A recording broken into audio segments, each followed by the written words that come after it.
그들은 또한 부활에 동참하여 하느님의 자녀가 된다. 그리고 죽은 이들이 되살아난다는 사실은 모세도 떨기나무 대목에서 주님은 아브라함의 하느님, 이삭의 하느님, 야곱의 하느님이라는 말로 이미 밝혀주었다. 그분은 죽은 이들의 하느님이 아니라 산 이들의 하느님이시다. 사실 하느님께는 모든 사람이 살아있는 것이다. 먼저 어제 제가 강론 때 틀린 부분이 있었습니다. 용서해 주시기를 청하며 오늘 교정하도록 하겠습니다. 옛날 기도서 예수 성심 성월에서 화살 기도를 이렇게 설명합니다. 믿음을 가지고 아래에 화살 기도를 바치면 연옥 영혼들을 위로하기 위해 갖가지 은사를 얻을 수 있다 하고 은사에 대해서, 즉 대사에 대해서 설명을 합니다.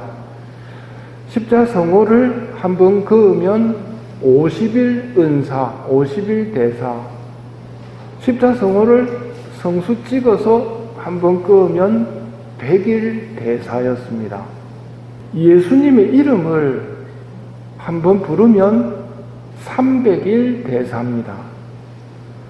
예수, 마리아, 요셉, 옛날 구교우들이 많이 배웠던 예수, 마리아, 요셉 한번 하면 7년 은사입니다.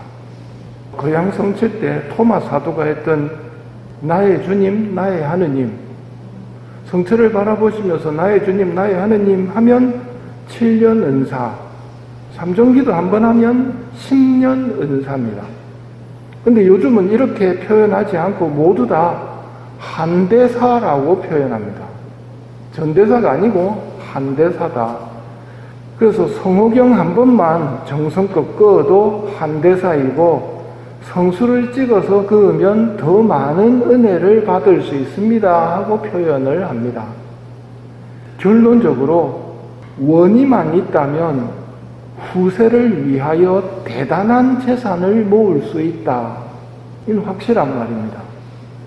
시간 허투루 낭비하는 사람이 있는 반면 그 시간 동안 예수, 마리아, 요셉의 이름을 부르면서 성호를 걷고 기도하는 사람은 후세를 위해서 대단한 재산을 모을 수 있습니다.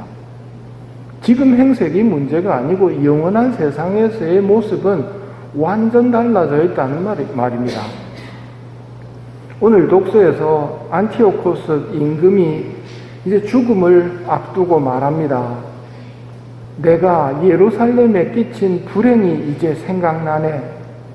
그곳에 있는 금, 은, 기물들을 다 빼앗았을 뿐더러 까닭 없이 유다 주민들을 없애버리려고 군대를 보냈던 거야.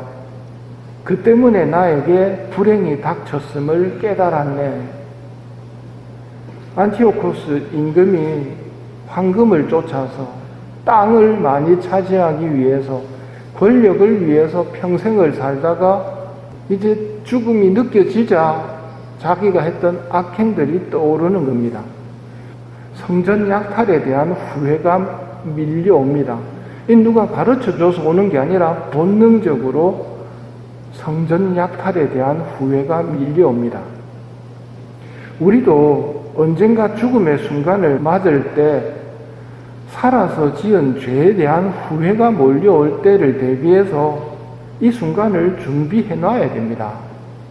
이제와 저희 죽을 때 저희 죄인을 위하여 빌어주소서 하고 성모님에게 저희 죽을 때를 위해서 부탁해 놓은 사람은 우리 힘으로 감당할 수 없는 이것들이 닥쳐올 때 성모님이 다 해결해 주실 수 있다는 말입니다. 이렇게 기도를 많이 한 사람은 성모님의 보호와 도움을 체험할 것이고 배짱이처럼 살던 사람들은 안 됩니다 라고 지금 제가 이야기할 것 같지만 아닙니다. 사실은 배짱이처럼 살았던 분들이 우리의 모습일 수도 있기 때문입니다. 절망하지 마시고 하느님의 자비를 믿으면서 도움을 청하십시오. 믿는 대로 됩니다. 만일 이 중요한 죽음의 순간에 하느님의 도움을 청하지 않으면 마귀들이 거짓말과 권리 행사로 나한테 들이닥칩니다. 죽음의 순간에도 거짓말을 해댑니다. 죽음의 순간에 마귀들이 하는 거짓말은 다 끝났다. 니는 안 돼. 절망에 빠뜨리려고 합니다. 절망에 빠진 인간은 더 이상 기도하지 않기 때문에 마귀는 인간에게 과거를 쳐다보게 하면서 너 성전 약탈했지? 안 돼. 다 끝났어. 이 거짓말에 속아 넘어가면 고개 떨구고 지옥으로 걸어간다는 말입니다. 또 권리 행사는 죄가 뭐냐면 죄는 마귀가 제안한 것을 받아들이는 게 죄입니다. 대표적인 게 선악과입니다. 하느님이 먹지 말라고 했는데 먹으라. 마귀가 제안을 하고 아담과 하와가 받아들였죠. 그게 죄입니다. 마귀가 제안한 것들을 받아들인 많은 죄들이 나한테 있음을 보게 되면 그놈이 권리를 행사합니다. 끌고 갈 수 있다는 말입니다.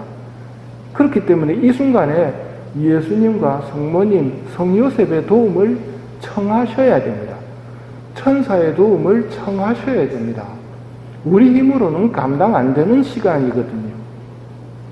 아울러 자비신의 5단 기도를 묵주기도와 함께 바치십시오.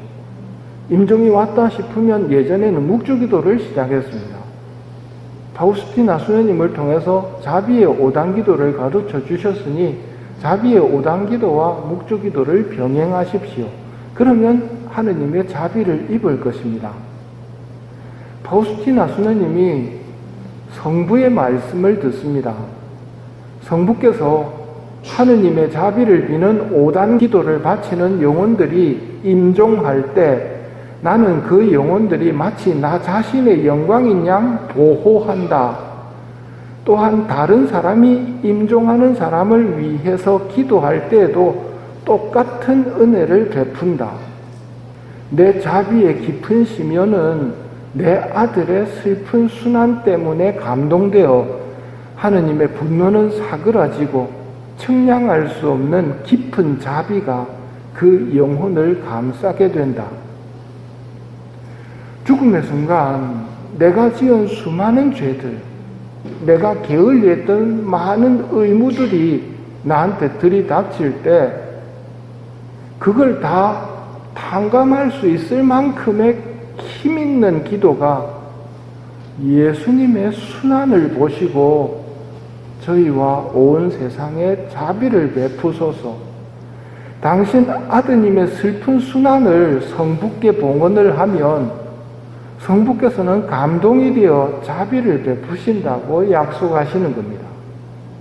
그러니 임종의 순간 때 결코 절망하지 마십시오. 한평생 배짱이처럼 살았다 하더라도 절망하지 마십시오. 부활이 없다는 사두가이에게 예수님께서 진리를 말씀하십니다. 모세도 떨기나무 대목에서 주님은 아브라함의 하느님, 이삭의 하느님, 야곱의 하느님이라는 말로 이미 밝혀주셨다. 그분은 죽은 이들의 하느님이 아니라 산 이들의 하느님이시다. 사실 하느님께는 모든 사람이 살아있는 것이다. 사두가이처럼 부활을 믿지 않으면 믿지 않는 걸로 끝나는 것이 아니라 죽음 준비를 하지 않습니다. 이건 치명적인 겁니다. 사람은 영원한 세상을 위해서 한번 옷을 갈아입어야 할 뿐이지 결코 사라지지 않습니다. 왜 사라지지 않을까요? 인간을 창조하실 때 우리 모습을 닮은 사람을 만들자 하신 말씀이 얼마나 큰 축복의 말씀인지 헤아려 보십시오. 하느님을 닮아서 인간은 영원한 존재입니다. 다만 죄 때문에 육신이 영원히 살기에는 약해 빠졌거든요.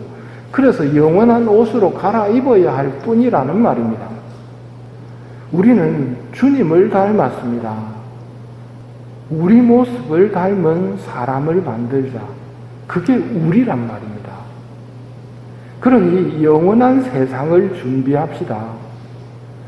짜투리 시간에 화살기도 바치며 지내는 사람은 영원한 세상에서 엄청난 보화를 발견할 것이고, 연옥 영혼을 위해 바친 내 기도로 은혜 입은 많은 이들이 나에게 고마워하며 천국에서 반길 것입니다.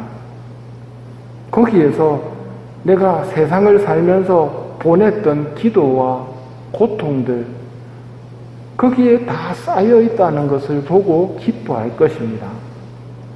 나를 은인으로 생각해주는 이웃들과 함께 영원히 살 것입니다.